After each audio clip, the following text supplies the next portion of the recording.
Bonjour à toutes et à tous. Alors, lorsque Véronique m'a proposé cette keynote sur le leadership et le pouvoir financier, évidemment, je crois que tout le monde ici s'attache à reconnaître qu'il y a un lien entre les deux, mais j'ai essayé de réfléchir précisément à ce que je voulais vous dire. D'abord, ce que je crois, c'est que construire son leadership, parce qu'on le construit, son leadership, il ne naît pas comme ça du jour au lendemain, c'est rêver grand. C'est ne pas regarder les opportunités passer devant votre fenêtre en restant à l'intérieur.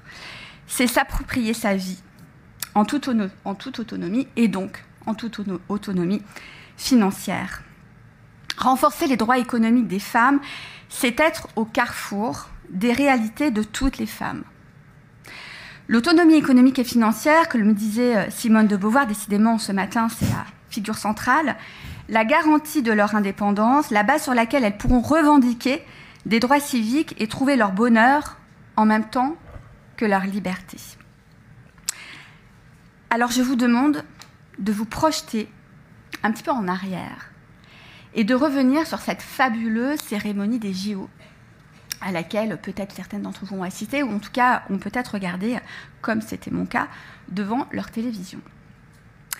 Rappelez-vous ce formidable cheval de métal monté par une femme, savant mélange de l'esprit des JO, peut-être de Jeanne d'Arc, mais qui était finalement, pour moi, l'incarnation de l'agentivité des femmes, et notamment sur un plan économique et financier. Ce cheval d'acier était donc d'abord une promesse de conquête. Une promesse à la fois d'accéder au pouvoir économique. Et en effet, accéder au pouvoir économique, eh bien, c'est rappeler que sur 18 des 87 secteurs professionnels, sur 87 des secteurs professionnels, seuls 18 sont mixtes, que la moitié des femmes actives se concentrent sur 10 de ces secteurs professionnels, alors même que la résorption de ce gender gap, c'est-à-dire la pleine intégration des femmes dans tous les secteurs professionnels, et notamment ceux en croissance, pourrait représenter une hausse de 2100 milliards de dollars de PIB annuel pour l'Europe occidentale et 330 milliards de dollars pour la France. C'est vrai que la loi du 24 décembre 2021 a été un booster pour la parité, notamment parmi les postes de direction et les comités exécutifs. Nous sommes aujourd'hui, alors que nous étions en début 2021, à 18,5% de femmes dans les COMEX et les CODIR. Nous sommes aujourd'hui à 28,2%, donc nous avons acquis quasiment 10 points en 4 ans. 50 sociétés du SBF 120 ont aujourd'hui au moins 30% de femmes parmi leurs comités exécutifs. Et rappelez peut-être un point, puisque nous parlons de pouvoir financier, une rentabilité opérationnelle pour 2023 bien supérieure pour les 10 entreprises les plus féminisées, contre donc 23,55 contre 11,93% pour les 10 entreprises dont les COMEX sont les moins féminisées. Peut-être parce que les femmes représentent 62% des jeunes diplômés chaque année. Et donc la guerre des talents s'adresse aussi aux jeunes femmes et ça permet également de leur envoyer un signal fort. Mais le pouvoir financier, c'est aussi la capacité d'investissement des femmes. En France, les femmes ont un réflexe d'épargne supérieur à celui des hommes. Un sondage IFOP de 2024 indique que 80% des femmes interrogées déclarent épargner et 75% le font dès que cela est possible pour elles, contre 72% pour les hommes et 68% pour les hommes. Dans le même temps, 11% des femmes investissent en bourse, soit plus de 2 fois moins que les hommes. Raison investie par l'étude. Attention, je sors du chapeau magique cette phrase que vous retrouverez en tapant sur Google femmes et investissement. L'aversion au risque. L'aversion au risque. Alors ça, il y a des phrases magiques comme ça. Pour les COMEX, c'est « on aimerait bien des femmes, mais on n'en trouve pas ». Pour l'argent, c'est l'aversion au risque. Et pour l'IA, c'est « elles ont peur ». En gros, vous avez 3 phrases magiques. Voilà. Et justement, ce matin, je crois que grâce à Véronique, nous allons les réduire en miettes, ces 3 phrases magiques. Donc l'aversion au risque. L'aversion au risque serait donc une caractéristique importante quand il s'agit de définir le rapport des femmes à l'argent. Or, une étude de 2022 de la Banque mondiale, portant sur 16 marchés, suggère que si les femmes investissaient dans la même mesure que les hommes dans l'épargne financière, près de 3 200 milliards de dollars de capitaux pourraient être injectés dans l'économie à l'échelle mondiale. Et notons, puisqu'il y a ici des investisseurs et des entrepreneurs, que 6 000 milliards de dollars de gains économiques mondiaux pourraient être obtenus si les femmes créaient et développaient de nouvelles entreprises au même rythme que les hommes. Le manque d'investissement des femmes est souvent donc analysé comme cette conséquence de la prétendue aversion au risque des femmes. Or, la question des risques encourus dans les sociétés contemporaines a retenu l'attention de sociologues, mais également d'historiens, de psychologues, de philosophes. Et je crois, moi, personnellement, que cet enjeu est aussi déterminant que l'égalité économique entre les femmes et les hommes. Nous devons, aujourd'hui, investir précisément dans les circonstances environnementales de la prise de décision de l'investissement, tant à titre personnel que professionnel, et déconstruire cette question du risque inhérent aux activités financières. Au final, le risque ne serait-il pas davantage un trait inhérent à une activité qui la rendrait plus désirable, plus prestigieuse, et donc moins accessible aux femmes, que véritablement un danger ou un repoussoir? La prise de risque n'impliquerait-elle pas une prouesse qui exigerait des qualités exceptionnelles qui appartiendraient par définition à une élite restreinte, historiquement à un groupe d'hommes? Ainsi, le risque est-il évalué de manière objective lorsque l'on est une femme ou un homme? Et alors, comment les ressources naturelles, mais également les environnements, favorisent-ils ou entravent-ils ce que nous pourrions qualifier d'accoutumance au risque? En outre, la prise de risque est-elle inhérente aux activités financières? Cette mythologie du risque entretient-elle une conception erronée des femmes quant à leur capacité d'investissement? Ce cheval d'acier était également une promesse de liberté. L'argent des femmes est un impensé. Et pourtant, comme le disait Simone de Beauvoir, il existe un lien très ténu entre les droits civiques et les droits économiques des femmes.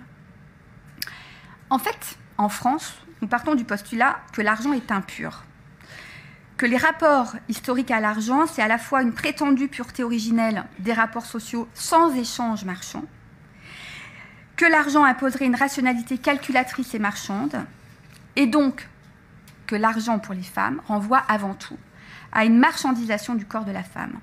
On lui achète un corps. Et donc, de fait, cela a des conséquences, notamment dans la presse. 28% des articles dans la presse économique concernent les femmes. Lorsqu'elles sont représentées, elles sont d'abord des témoins. 90% des articles concernent des femmes comme étant d'abord le sujet de la gestion d'un budget. Et très souvent, ils adoptent un vocable culpabilisateur. C'est une comparaison européenne également, puisque les femmes en France, vous le savez peut-être, ont contribué à 40,7% de notre PIB l'année dernière, soit 1 075 milliards d'euros. Donc on ne peut pas dire complètement que les femmes, voilà, c'est résiduel en matière d'apport à notre économie.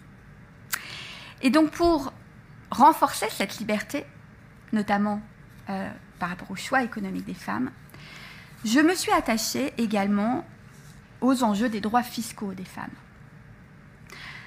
Parce que notre système fiscal manque de transparence, qui ne permet pas aux individus, en particulier aux femmes, de prendre des décisions sur le long terme, qui leur permettent de rester émancipées, de faire des choix tout au long de leur vie.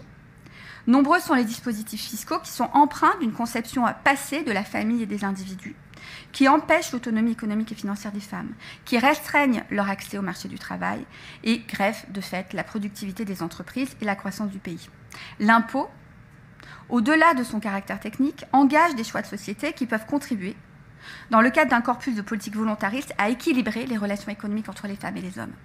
Et donc, cette année, c'est une mesure que j'ai fait adopter l'année dernière, sur votre avis d'imposition 2025, pour celles qui sont salariées, eh bien, votre taux de prélèvement sur votre salaire sera obligatoirement individualisé, alors qu'il l'était par défaut jusqu'à présent.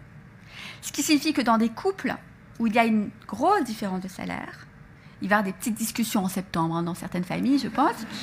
Madame va peut-être avoir 300, 400 euros d'un coup, comme ça, baguette magique sur sa feuille de salaire, et monsieur va peut-être avoir 300, 400 euros de moins. Donc il y a peut-être des discussions, mais ça permettra à ces femmes de retrouver aussi une autonomie, une marge de manœuvre financière supplémentaire, peut-être une capacité d'investissement aussi, et d'épargne. Ce cheval, c'était aussi une promesse de protection. La dépendance économique est une chape de plomb qui vous empêche de partir, l'élément qui vous ramène brutalement à la réalité, un facteur insidieux qui ronge toute envie de lutte et tue tout espoir d'échapper à une relation qui ne convient plus. C'est ce que disait Gisèle Halimi, notamment dans un entretien que peut-être certains d'entre vous ont lu avec Annick Cogent. La malédiction à conjurer pour les femmes, c'est la dépendance économique. Comment être libre d'exister, de choisir, de fuir en cas de violence si l'on est dépourvu de moyens, de métiers, de relations sociales et de l'estime de soi que procure l'indépendance économique. Raison pour laquelle, en effet, dans le cadre de cette loi dont nous parlions tout à l'heure du 24 décembre 2021, je me suis d'abord attachée à prévenir et à accompagner les violences économiques. Les violences économiques, qui sont des formes particulières de violences conjugales, parfois des manifestations quotidiennes, visibles et sourdes.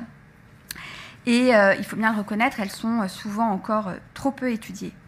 Quelles que soient les formes, les nuances, la gradation, la gravité de ces violences économiques, elles ont toutes en commun d'être révélatrices d'un état d'emprise économique d'un conjoint sur son ou sa partenaire.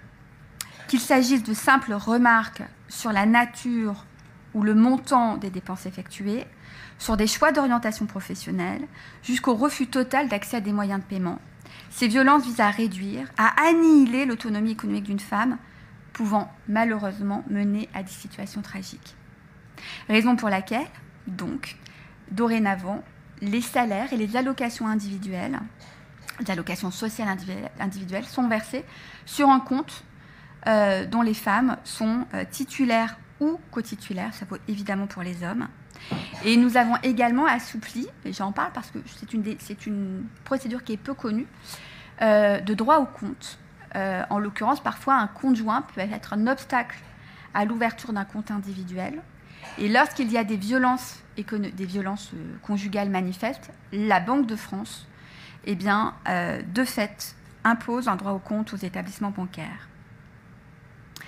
Et puis, les inégalités économiques entre les femmes et les hommes, c'est également un enjeu qui peut avoir des conséquences doublement dramatiques. Par exemple, aujourd'hui, il y a un sous-investissement dans la recherche médicale des femmes. Et là, je parle d'argent. Combler cet écart dans la prise en charge entre la santé des femmes et des hommes permettrait de stimuler l'économie mondiale à hauteur de 1 000 milliards de dollars par an d'ici à 2040. Donc vous voyez qu'à peu près, si on arrive à résorber toutes ces problématiques, le monde est riche, la France n'a plus de problème de déficit. 1 dollar investi dans la santé des femmes rapporterait 3 dollars de croissance. Par ailleurs, des recherches ont montré que les femmes étaient diagnostiquées plus tard que les hommes sur 700 maladies. Donc on voit que l'argent a également un impact tout au long de la vie. Alors aujourd'hui, en effet, cela a été rappelé, certains aspirent, j'en reviens à mon cheval, à désarçonner les femmes. Empreints de rivalité, de masculinité toxique, voire de contestation de l'état de droit, ils souhaitent les faire descendre de leurs grands chevaux. Mais ils se trompent de combat. Pour permettre aux femmes de s'émanciper du rôle auquel elles sont assignées depuis l'Antiquité, les hommes doivent également s'émanciper. Par conséquent, c'est l'ensemble des êtres humains que nous devons émanciper. Face à la pression de traditions millénaires, nous devons chaque jour faire preuve d'entêtement, de ténacité, de patience pour changer les comportements et mener à terme les réformes qui vont progressivement changer les rôles de chacun et de chacune. C'était les mots d'Olof Palme, Premier ministre suédois, dans le cadre d'un discours de 1970 à Washington. Merci beaucoup.